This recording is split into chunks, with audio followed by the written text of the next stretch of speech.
Archie! Archie! Archie! Denberg, have you seen Archie? Archie? No. Now that I think of it, I haven't seen him all day. Strange. All of the cookies are still in the break room. He must not have been here at all. Hey there, Jonathan, have you seen... Are you okay? What is it? We just cannot seem to find Archie. I had done some research for him that may or may not prove that certain members of the Kardashian family could very well be, or also possibly not be, lizard people. Archie is gone. Gone? Yes, he is no longer with us. What? Archie is dead? No. Bruce, he just will not be joining us. Today, or... Never again. Wait, what happened? Why? I really do not wish to talk about it. Jonathan, please, what happened with Archie? Let's just get to the show. Jonathan! Jonathan! Coming to you from a humble newsroom on the back lot of yesteryear. Yesterday's news today. Equal parts exhaustively researched news show and retro radio drama. Jonathan T. McNally and his small team tell the stories of 2020 as newsmen from the 1920s, while struggling to keep their broadcast on the air. Tune in right here each and every Monday for the latest. As for now, welcome to the show. I do hope you are happy, Denberg. What was that, sir? Nothing. Hello, dear listeners. Our first story today, we're doing the chicken story. Is that right, Scarlett? If that's what you think is best. It sounded like that's what you think is best, so here we are, chicken story. A standard part of the end of any presidency is a push for some last-minute regulations, often called midnight regulations. And despite his protestations, all indications dictate that Mr. Trump's stay in the executive office will be coming to a close on January 20th.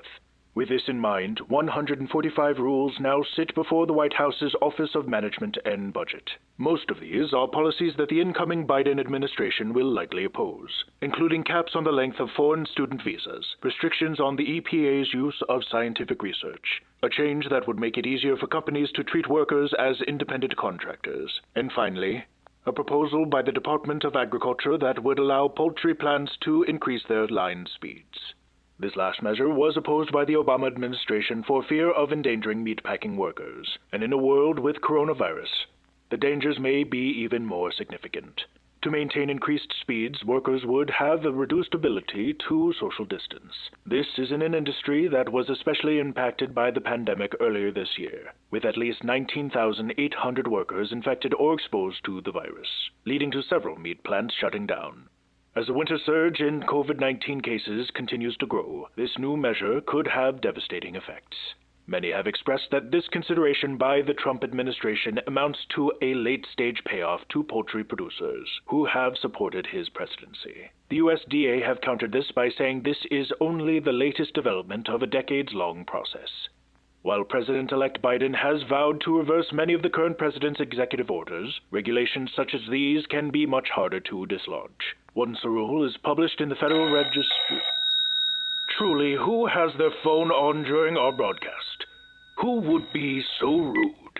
I have to take this. You have my full permission to keep recording without me. Oh, I have your permission. Thank heavens. Of course. I'll be right back. What do you mean they are trying to sell? They're in no position. No, you listen to me. I will destroy them on an existential level. Please relay that. Is she gone? I believe she is, Jonathan. Why?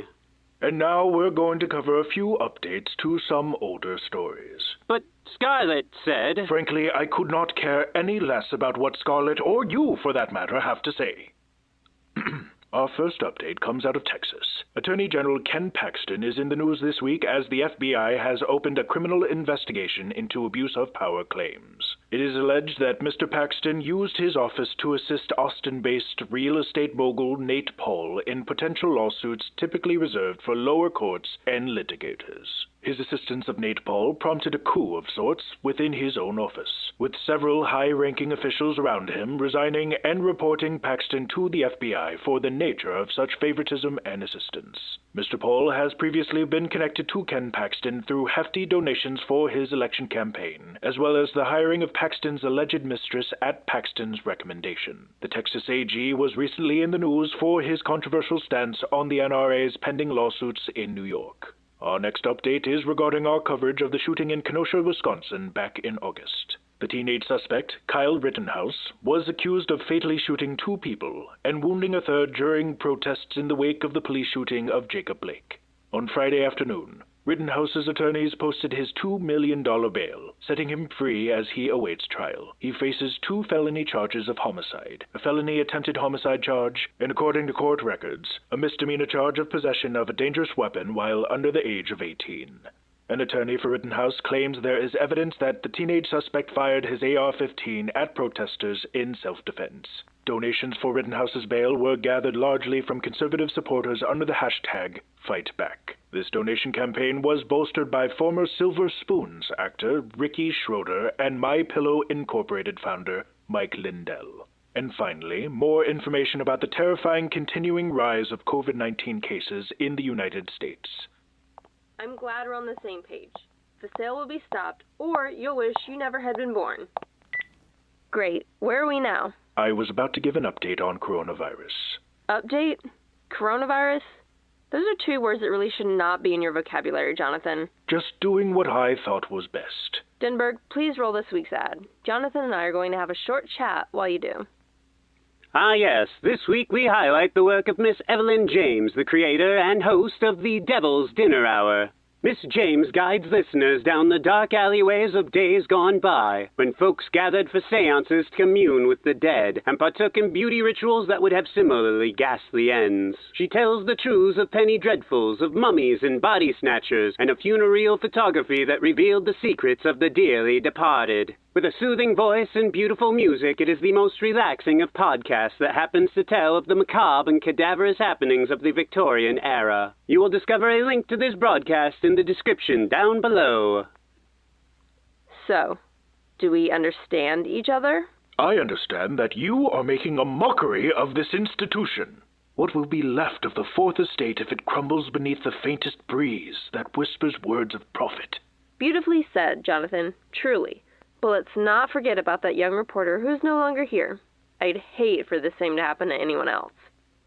Now I believe it is time for some local news. Carry on, Jonathan, and let's have some fun with this one. In Japan, an old menace must be combated using modern ingenuity. In the town of Takikawa, bear sightings are at a 5-year high, leading to dangerous and at times fatal encounters. The bears grow more active as they hunt for food before hibernating for the winter. To deter such attacks on the locals, robot wolves have been deployed. The mechanical monstrosities, in lieu of shoulder-mounted rockets, let out a terrifying chorus of wolf and machine-like noises, which serve to scare off any foes who should cross their paths. The Japanese wolf was a natural foe of the bear before being hunted to extinction. And a Florida man was captured on camera saving his dog from the literal jaws of death. The footage was shot as part of a project called Sharing the Landscape, that involved cameras in the backyards of residents who live in areas bordering wild habitats in Lee County. One such camera was in the yard of Richard Wilbanks, whose dog was dragged underwater by a small alligator in late October. The camera was rolling on the dramatic scene as Wilbanks plunged into the waist-deep pond, lifting his dog from the water with the alligator still attached. The dog yelped as Wilbanks struggled to pry it from the gator's jaws. Finally, he freed his pet dog. Both Richard and his pet are healthy and okay. Now for our main story. Remember what we discussed? Yes. Bruce, can you come in here? What is it? It would appear as though our main story must be an entertainment story this week. What have you got, Bruce? Let's make it juicy, like about the Kardashians or something. I've got nothing. You are the worst entertainment reporter that exists. You know that, right? Oh, I am well aware. Why don't we do something about TikTok? Who doesn't love TikTok? You mean other than the president, right? Denberg, what have you got on TikTok? Well, it might be a bit dated now, but there's that cranberry juice guy. Definitely juicy. Bruce, take it away. Okay, so this is the story of Nathan Apodaca, better known by his TikTok handle, Dogface. The Idaho Falls native had been reportedly living in an RV trailer with no running water. And on September 25th, while about to set out to his job at the Circle Valley Produce Potato Factory, his car broke down. Years previous, Mr. Apodaca's 2 daughters had introduced him to the social media platform TikTok, where he eventually gained a rather large following, posting short videos of himself dancing and having all-around, quote, good vibes. So on that September day, his followers were not surprised to see a positive post from 420 Dogface 208, skateboarding to work, lip-syncing to Fleetwood Mac, and drinking from a half-full bottle of cranberry juice. But this was the day Nathan's life changed. That video went viral. Insanely viral. It was shared all over the information superhighway, on television, and was recreated time and time again. His soothing skating had been viewed over 100 million times, and on TikTok, Dogface now has 5.7 million followers. This all also led to Fleetwood Mac's 1977 hit, Dreams, skyrocketing to #1 on iTunes. Following his explosive popularity, he was getting called for interviews from seemingly everyone, including TMZ, BBC, local news stations, and podcasts. He also shared a video wherein he was skateboarding with Wiz Khalifa. Beyond that, Ocean Spray saw their sales soar following the video's release, so they gifted Mr. Apodaca with a new truck filled to the brim with bottles of cranberry juice. He ended up having to get a manager to sort all the calls he was receiving. One of these calls led to his being featured in an advertisement alongside Snoop Dogg. And with a new merchandise line, the viral star is set to buy a new house. This is perfect timing, as he recently proposed to his girlfriend, who he met back at Circle Valley Produce back in 2018. This is all incredibly positive in a year that has been full of negative news. And Mr. Apodaca seems like a very nice and positive guy. But I still don't feel like this is worth us spending our time covering. I wish Dogface all the best, but this seems like a waste of everyone's time. What am I doing here, Scarlett? You are reporting the news. This isn't news. It's a feel-good anecdote about a singular moment that is indicative of so few people's lives. Not everyone who is struggling financially can overcome their situation with skateboards and ocean spray. I can't do this. You will if you want to continue being a part of this show. At this point, I'm not all that sure that I do. Don't bother coming back. I'm sorry, Jonathan. You may have my notes. Bruce. Jonathan, this is a train wreck, but you might as well finish up what's left. If you would continue where you left off, and please, let's keep things positive. Why, yes, positive. It is quite easy to look at this story and see it with rose-colored, or rather, cranberry-tinted glasses. It is a man who is able to grow a platform with a positive outlook and, despite all odds, overcome his place in life. That is commendable and truly inspiring. But unfortunately, such tales do not always have such ends. Many similar breakout stars on social media have faced criticism and backlash, sometimes simply for gaining fame beyond what some deemed acceptable. Take, for instance, the star of the multi-million-viewed music video, Friday. The 13-year-old Rebecca Black was thrust into the public spotlight with a video that was more reviled than beloved. She watched as her video was inundated with negative and disparaging comments. Meanwhile, agents and managers began to place her under intense pressure to keep her reputation and grow her standing in the industry. Much more open about this experience now, Rebecca Black recalls at times all she could do was cry. Other viral stars, like 16-year-old Alex Lee, who gained fame as Alex from Target, received death threats and was doxxed. A term I've been told means that his and his family's personal information was purposely leaked on the World Wide Web. Another aspect of social media stardom that is perhaps on the horizon for Mr. Dogface is the need to continue producing. The problem with creating such a hugely popular piece of content is that the audience, advertisers, and sponsors will demand new videos, new posts. There have been many articles published about the burnout felt by content creators on platforms like Instagram and YouTube. Many are curating a lifestyle that they have to keep up for appearances, and it can be exhausting. The further ramifications trickle down to the youngest generation. According to a report by the Morning Consult, nearly 3/4 of Gen Z and millennials in the U.S. follow influencers on social media, and the majority said they trust influencers more than their favorite celebrities. But young folk don't just trust those popular on social media. They want to be them. According to a poll of 2,000 Americans aged 13 to 38, 86% said they would post sponsored content for money, and 54% would become an influencer if given the opportunity. Also in recent years, as social media use has risen, so has depression in adolescents and young adults. There have been countless studies on the matter, and most do point to a correlation. With the pandemic and various forms of lockdowns, screen time for all, but especially young people, has increased significantly more. So, as these young people, and even those older, look to the internet famous in this strange time of isolation, perhaps it should be with a bit more hesitance and trepidation instead of being lauded by news outlets the world over. Maybe we should congratulate those like Mr. Apodaca for their accomplishments, but realize most of us will not be so lucky. As we report on the positivity of Mr. Dogface 208, perhaps that should be our main takeaway. To not look to these moments to craft content for followers and fame on the World Wide Web, but to rather look for the best in every situation, even if that's simply drinking large amounts of cranberry juice and playing some tunes during what would have rather been a stressful interruption to one's morning commute. And that ends our show. Was that positive enough for you, Scarlett? Not hardly. That sounded as depressing and preachy as some of Bruce's bullshit. Language, Scarlett.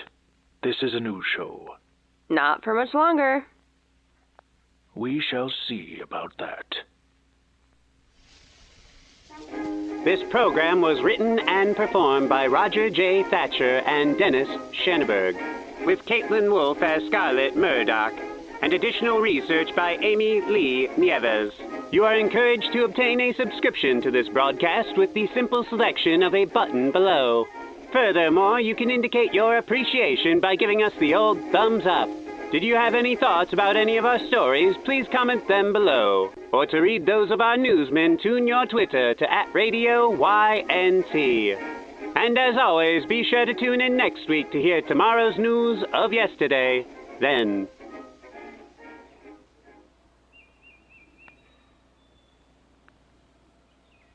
I'm surprised to see you out here. Were you not just fired? I don't really have anywhere else to go. I'm sorry, Bruce. I am so very sorry to everyone. Now you've got regrets. I never meant for anything to happen to anyone, even Archie. I just wanted to get some respect or something, I think. Being awful to everyone isn't a great way to go about that. That's rich coming from you. I'm not sure how Jonathan lets you get away with some of the things that you do. It's easier when you've been through some of the things that we have together. What's that supposed to mean? Nothing, just be better, Denberg. Always try to be better. It's all any of us can ever really hope to do.